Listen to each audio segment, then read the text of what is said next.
Hello, everybody. This is Debbie Q, and you're listening to The Right Shoe. The Right Shoe is a podcast about all things strange and unusual, especially when it references a death. That song I do love. I like to change things. I was even thinking when I first started this, I became Debbie Q because I don't know, I was all freaked out and didn't want anyone to know my real name. And now I'm thinking my name is Debbie P, my real name. So I was thinking of just using that. It doesn't rhyme with shoe, but I don't know. I like change. I don't like anything to be the same ever, except for my shoe. My shoe will always remain. Beyond that, I don't know. I don't know what to name myself. Maybe just Deb. I was doing it before. I was thinking Evil Deb. I love that instead of Evil Dead. Get it? Also, for the business end of The Right Shoe, I would like to talk about, because I didn't do it last month, Fabulous Female. And my Fabulous Female for the month, which was supposed to be the month of November, but we switched it around, is Gazella K from Grizzly Books. She has many podcasts. She has one podcast, Grizzly Books, which follows serial killers. She does a couple of Instagrams, and they are all very good. I really suggest you go look at Grizzly Books, and then you can go through there to find her variety of Instagram feeds. They're excellent. Very fun. I always look at them, and she is my Fabulous Female. She wins her choice of a crime book from my huge library. I'm doing it Kindle-wise because the mail, we're very uncertain of the mail lately. It's just things have been taking a long time. So I'll get together with her and we'll figure out what book she wants. So congratulations, Gazella. Woo! Also, of course, The Right Shoe. I don't do Patreon yet. I know it is imperative that you build on your community for advertorial reasons and such. When you're just a regular podcaster, does it mostly as you feel a hobby, you still need those likes and stuff, because it does actually, because there's so many true crime podcasts out there. And The Right Shoe, it sounds like a shoe store. So especially for me, you need that bump. So if you're on Apple and just happen to be looking around and see where you can put a like or something, a subscribe, please do so. It would help me out greatly. I'm actually going on vacation. By the time you hear this, I'll be back from vacation. This is going to be a relatively short story, but it's a necessary story for several reasons. And that is, we have to remember about security. And that is the simple thing of locking your door. This is a very cautionary tale about how one locked door might have saved a life. Not necessarily, but it might have helped. This is the Stephanie Diskowski case. Before we get to the case, I have a little advertisement from Stolen From Me podcast. Welcome to my true crime podcast, Stolen From Me. Every week we will cover a different case, from the notorious Ian Huntley to the gruesome Ed Gain. You can follow me for more episodes and news on my Twitter page at Stolen From Me Pod. I got into true crime from an early age. I was around 8 years old at the time, and at school we had to write to someone famous. Everybody decided to write to the Queen, but I didn't want to do that, so I decided I was going to write to the Cray twins. This didn't go down well, but it did escalate in my fascination of true crime. Thank you for being a part of my podcast.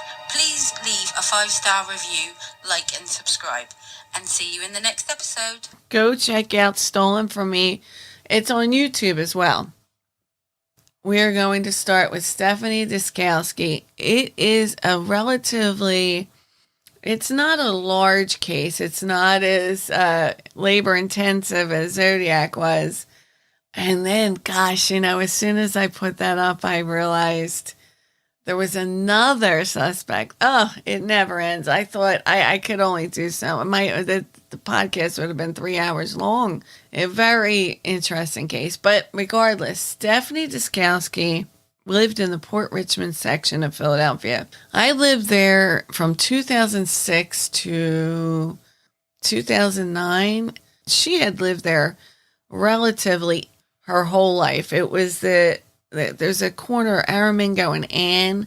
It's right almost on the border.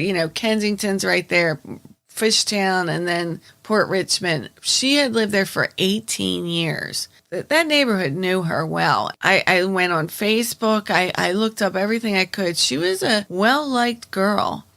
Stephanie was born on July 2nd, 1993. Her mom was in and out of her life, and her dad, Stephen, he was the more stable person. So they had always split custody, but more often than not, he was the parental figure in Stephanie's life. And she went to Catholic school, and her brother was born about 5 years after she was. When she got to a certain age, especially in the Port Richmond section, it is one of those sections of Philadelphia that people look after you. The whole neighborhood looks after each other. There is nothing that happens that people don't know about. Or, for example, when I lived on Castor Avenue, my kids were younger. I was so mad at one of my friends had lived with me for a short period of time. He rented the back room, and he tells everyone that he worked right down the street, and he said to his boss that my daughter had been hit by a car, which she wasn't. He just wanted to get off work. But I'm at home, and all these people are knocking on my door, like with soup bowls and saying, "Oh my gosh, we're so sorry to hear." And I'm like, what the hell is going on? First of all, when I found out what had happened, I was furious. I just said, don't do that anymore. That's bad karma. The point is that all those people came to the door and were very worried. And that's how it is down there. People are take care of each other. It's one of those neighborhoods. Even if the crime is kind of somewhat, but I don't know how it is now, but when I was there, it wasn't too bad. The littler sections, like the side streets, had a lot of drug issues, but people take care of each other. People watch out for each other. So Stephanie lived in that house for all those years. And she lived at this time when this incident happened with her dad, Stephen, and her boyfriend, Shaun Sedanizak, at Aramingo. And it was around Aramingo and Ann Streets. Now, she had gotten pregnant at age 20. And I think her and Shaun were going to get married, her and her boyfriend. But at the time, they were just living with the dad. As she was growing up, she did get through high school. She had wanted to drop out, started hanging out around with the wrong crowd, but her dad was like, no, you're going through school. So she did finish school. She got pregnant with Shaun, and her baby had something called gastritis. Gastritis is a birth defect in which a baby's intestines extend outside of the abdomen in a hole next to the belly button. The organs, they may also be outside the baby's body, and I imagine which organs are outside the baby's body or how complex this disease might be. There's many complications, of course, and they don't know exactly what causes it. They estimate that possibly younger mothers who smoke or drink or use alcohol or are younger than 20 are more susceptible to this, but they're not sure. So Stephanie's baby had this, and she was determined to learn all that she could about this illness, and it was admirable because she just, at the age of 20, I don't know if I could have had that strength to, that's tough. It's tough to have a baby at age 20, let alone one with the birth defect. And it is usually curable, but you don't, it's still worrisome. And this is what her baby had. Now, she was taking care of the child. Her and Shaun were living their lives. And on the night of July 30th, 2015, her boyfriend Shaun he said that he was going to go out for milk. He only went out for like 5-10 minutes, but he left the door unlocked, which I have to be honest, my door is unlocked all the time. Only recently, when I've started these podcasts, have I started locking it, because I really have been taking note of these stories. And opportunity is the purest form of brutal intention. When these nuts get something in their mind, I remember that one vampire guy. I don't remember his name, but crime enthusiasts will know. He was like one of those serial killers, real dirty, and he would eat his victims. And he was like a vampire, they used to call him, because of this. And he said, I would literally just, if the door was locked, I figured I was not meant to go in there. But if the door was open, that's when he would go in and kill people. So I've always been more inclined to lock my doors. So Stephanie's door was open, and she was in there with her baby. She was in the kitchen, it seems. When Shaun came back, he walked into the house, and the baby was crying. He could not find Stephanie.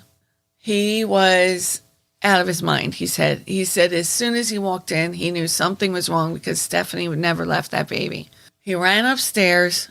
He was looking all over for her. The dad, I guess, wasn't home at this time. He finds her in the bedroom with a gunshot wound to her head. She was dead. At age 22, Stephanie Diskowski was dead. He was a wreck. He ran outside to his neighbor. He was freaking out. What could have happened in 5 minutes? They had gotten surveillance footage from this. It was a little bit of time. It took about 1.5 years. I don't know if they released the footage right away, and I'm not sure why they hold on to it at times. I don't know if they thought maybe they would confess or something, but a little more than 1.5 years goes by, and this is what we started hearing on the news. And I have several pictures of Stephanie. She was such a beautiful girl. You can even tell in her picture she was a strong girl. She had a little bit of attitude, but that was good. That's what you need. And then this report started to come out. Who shot Stephanie Diskowski? It's no question cops in Philadelphia believe has an answer. Everybody was shocked at the neighborhood. And the accused cold-blooded killer is someone everyone in the neighborhood knows. Sometimes you just need a break. Absolutely. That break came after Crime Watch Daily aired this previously unseen video featuring the suspected murderer. Sergeant, this was a big case for the Philadelphia PD. How was the Crime Watch Daily story helpful in pursuing a suspect? Well, shortly after the airing of the program, the tip calls came pouring in, and eventually that led to identification of the person of interest, which eventually led to the arrest of that person. That person is 28-year-old James Jones. Now, 28-year-old James Jones was actually somebody that the couple knew. What had happened is Crime Watch Daily had aired this segment in the Philadelphia region and said, if anybody knows this, there was a guy, a white male with a backpack on, walking through the neighborhood calmly after shooting this girl. And when Crime Watch Daily aired it, there was they knew right away. They said that's a guy named James Jones.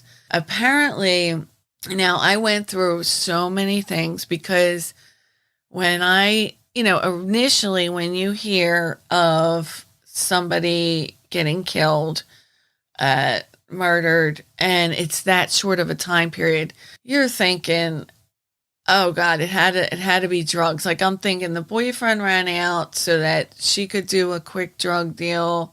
I don't know. You go through all these things in your head. I don't know why he would run out of the house for that, but I was thinking, and then something happened in the drug deal, and she got shot. You do think that because of the neighborhood and everything, and that not that I even think I don't even care. That's whatever. That's their business.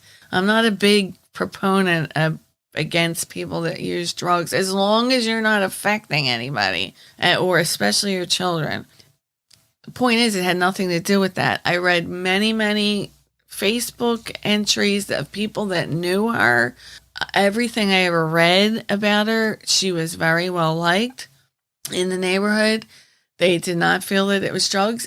They said that this is what happened, and this is crazy, and it reminds me of another case.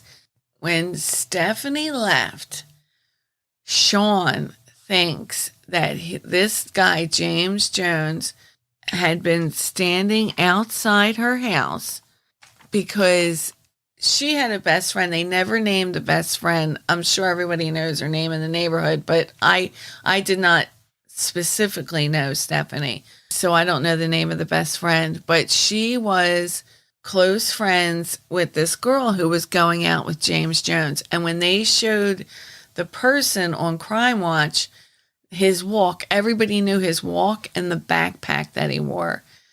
And apparently he was all high, paranoid, and thought that Stephanie was getting in between them, boyfriend, girlfriend wise. Like she was telling her best friend, get away from him because he's no good. He uses drugs. He's a scumbag. You need to get away from him. And James Jones, all amped up and pissed off. He must have been waiting outside. I have to agree with the boyfriend.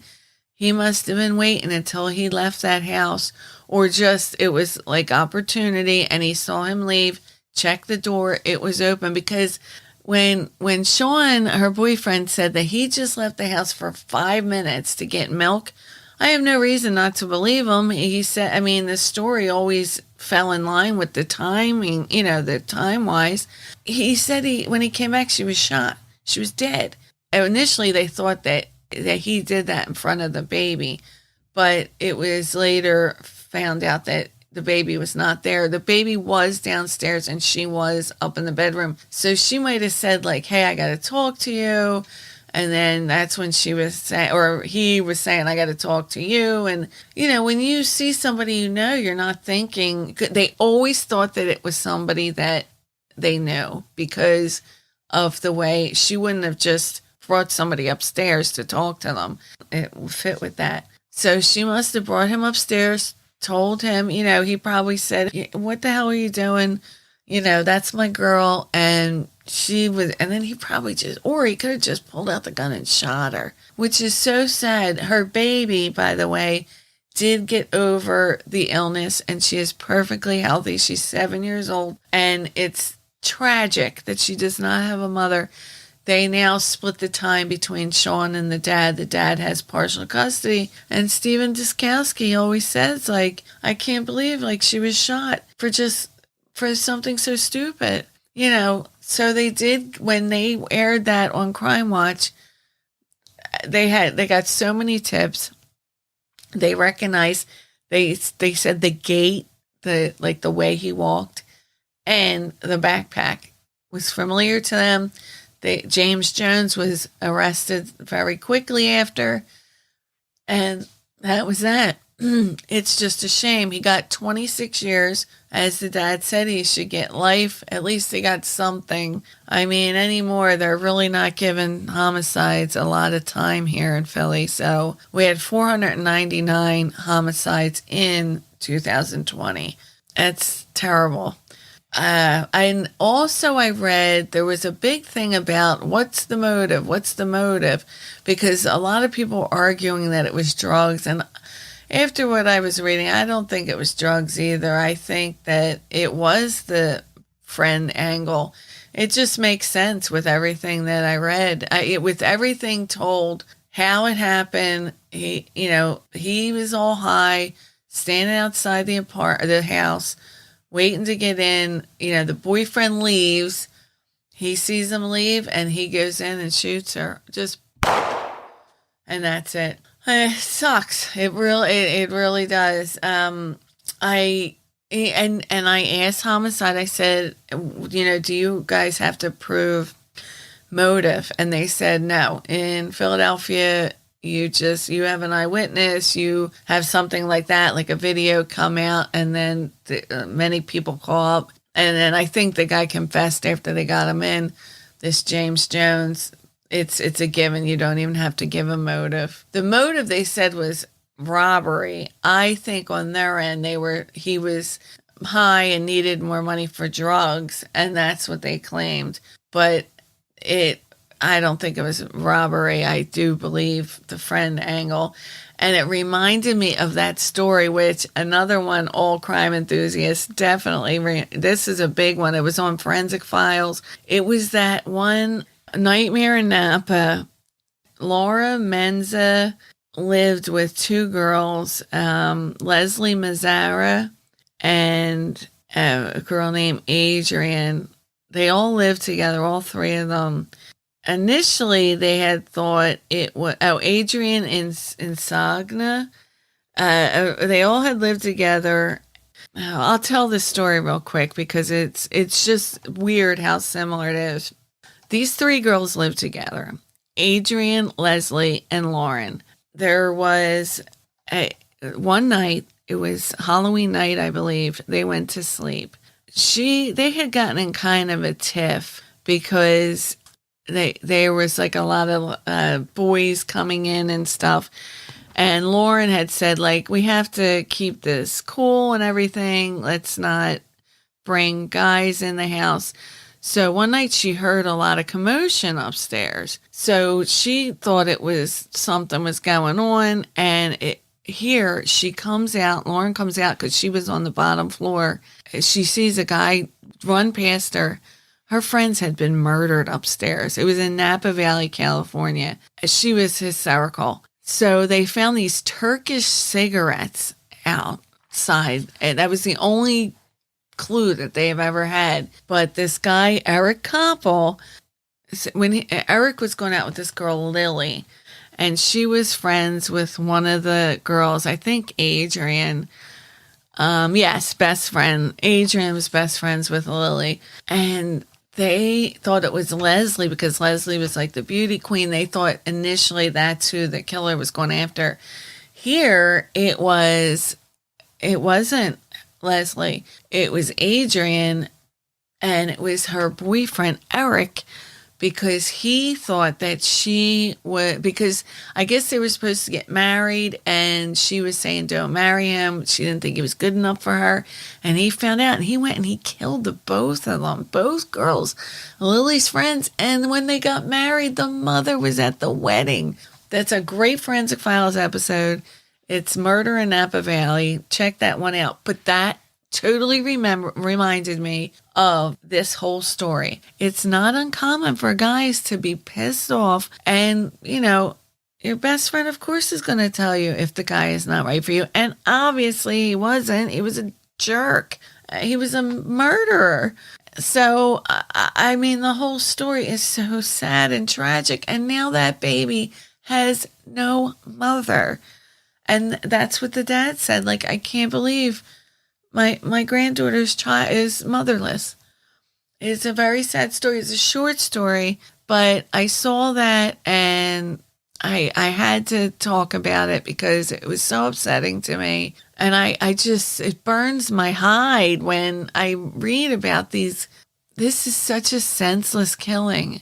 Nobody was doing anything wrong, It was just people going about their lives, and then this guy just freaked and shot this girl, and now a baby has no mother. And Shaun was very broken up. They said Shaun and Stephanie they loved each other. And you could tell when there's several episodes on like Crime Watch and ABC and the affiliates here in Philadelphia, and you can tell that he's extremely upset. He seems like a fine guy to me. I mean, I know. I mean, everybody does some sort. Everyone experiments at that age. Whatever. I don't know. Drugs just never. Again, if unless you're doing something that's really hurting you or your family or your children, if you're just like, a little bit here, a little bit there, I don't see the issue, but I don't want to get into that because I don't advocate drug use at all. I think it takes away. I myself talk about my own issues of addiction, and I am so much happier without being addicted to something. It really does wreck your life. I am currently I had to take a little, I had to do like a little episode. It gave me a little bit of a break. I am going on vacation. I cannot wait. Oh, when this is released, I'll be back, but I am so excited. I just need this break so bad.